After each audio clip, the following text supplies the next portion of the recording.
Hey guys, how are we all? So I've been meaning to get the planners for these three games for a while now. And when I mean a while, I mean a while. When this game come out, like a year ago? It doesn't sound right. Let's just check that. Crash Bandicoot Insane Trilogy release date.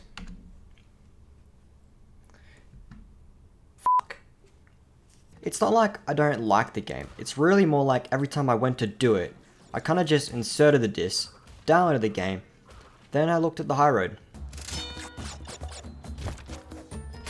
Oh, this. I played this game when I was little at my cousin's house because I didn't own a PS1 sadly. And that game, well, when I played it, it blew my little mind, if I'm being totally honest. It really did. But I wasn't very good at the game.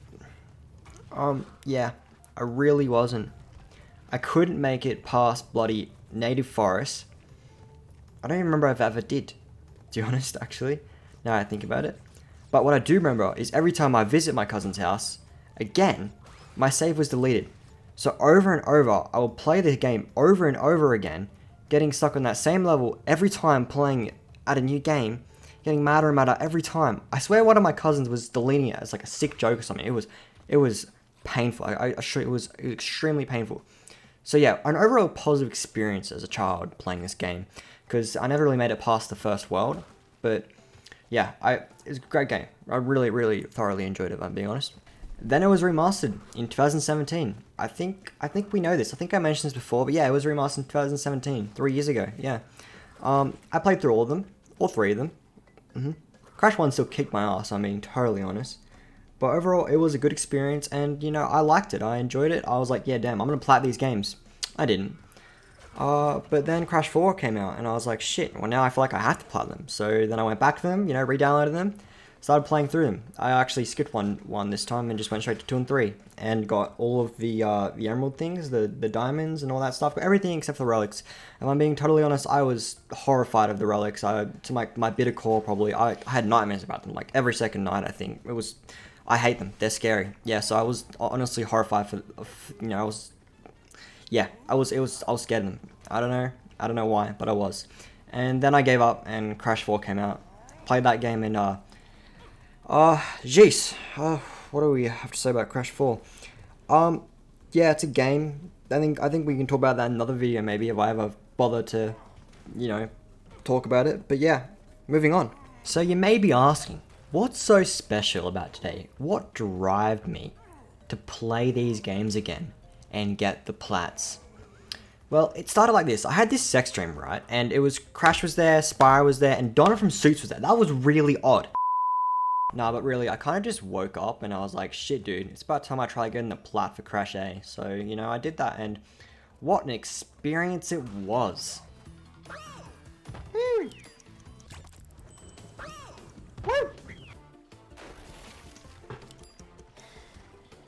feel like whatever has been said about Crash has already been said. So, yeah, I think I might just do like a top 5 crappiest, baddest, worstest levels to get the gold relic on for each game. Because I feel like this is where the main challenge of getting the plat comes from. And thank God you don't need the platinum relics to get the plat, which kind of conundrum what I'm saying right there, but to get the platinum trophy, you don't need the platinum relics, which is like, thank God, because if you did, I'd probably prefer to stick a pin up my penis. And then after that, I'll do like an overall summary of like the game. And then maybe I'll like rank them in order of best to worst in my opinion. Sound good? Cool. So without further ado, Crash Bandicoot 1's top 5 crappiest, baddest, worst relics to get. I hope you guys like that numbering slideshow. I know you did. It was pretty good. But I had to use Polosaurus Rex's tutorial for that one. God bless him with the save though.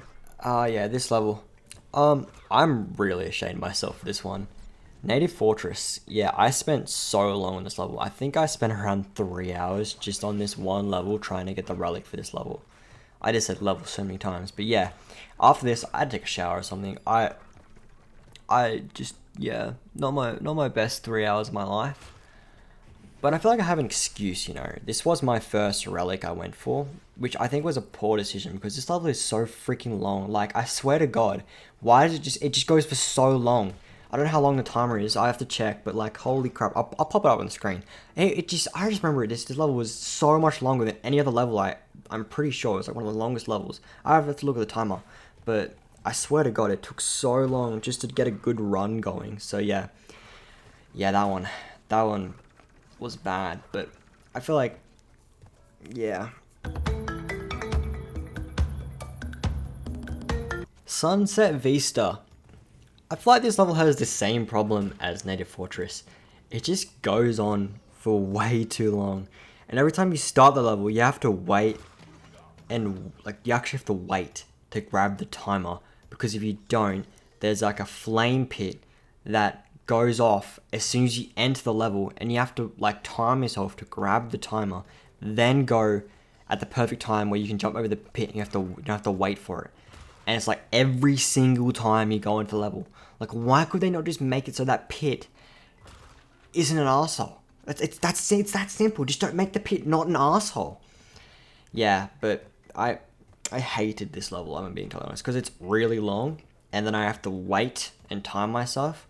And it's like, what? It's like an average of 4 minutes a run, I think.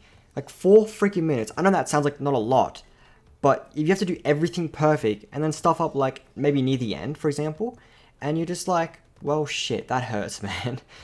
And then you have to do it again.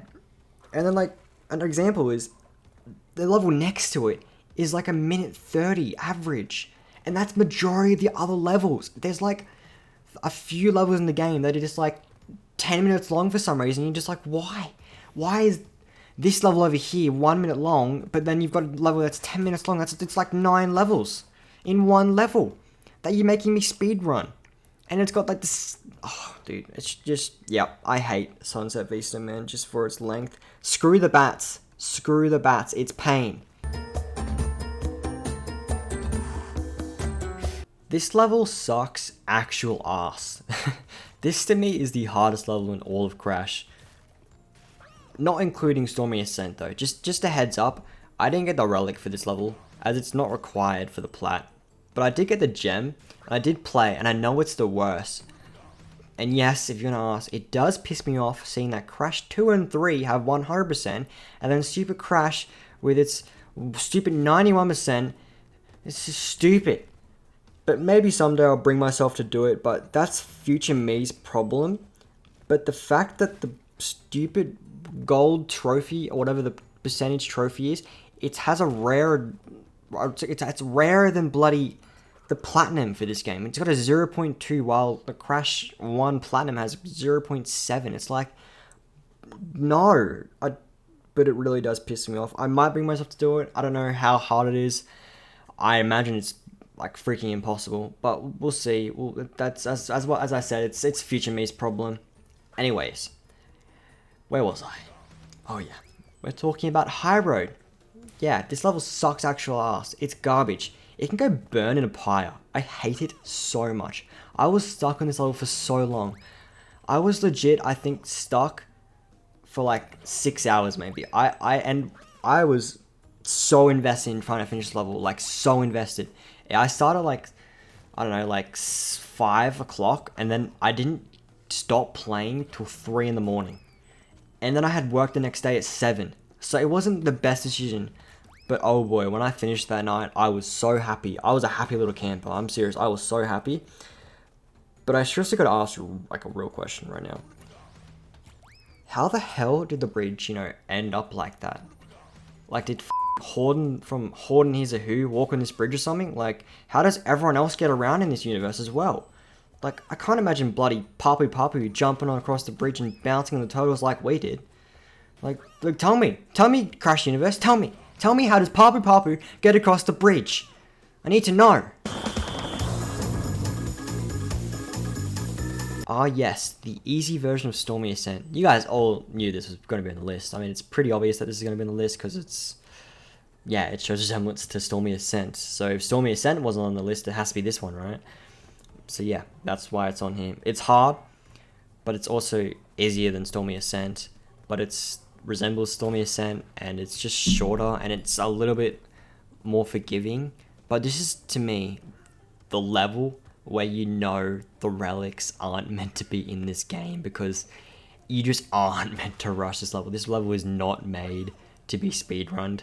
So the relic's pretty forgiving. It's like you literally just have to get to point A to B, and then you get the relic. I mean, I didn't go that fast. I feel like I just did the level and just didn't die. That's the difficulty of this level, pretty much, for the relic, is you just have to go to point A to point B and not die, and then most likely you get the relic. I feel like I could be wrong though, because maybe I just got lucky and I did it really fast without knowing, but I feel like I did it pretty much. I got it the first time I finished the level, pretty much, after doing the speedrun. I started the relic and did it first try.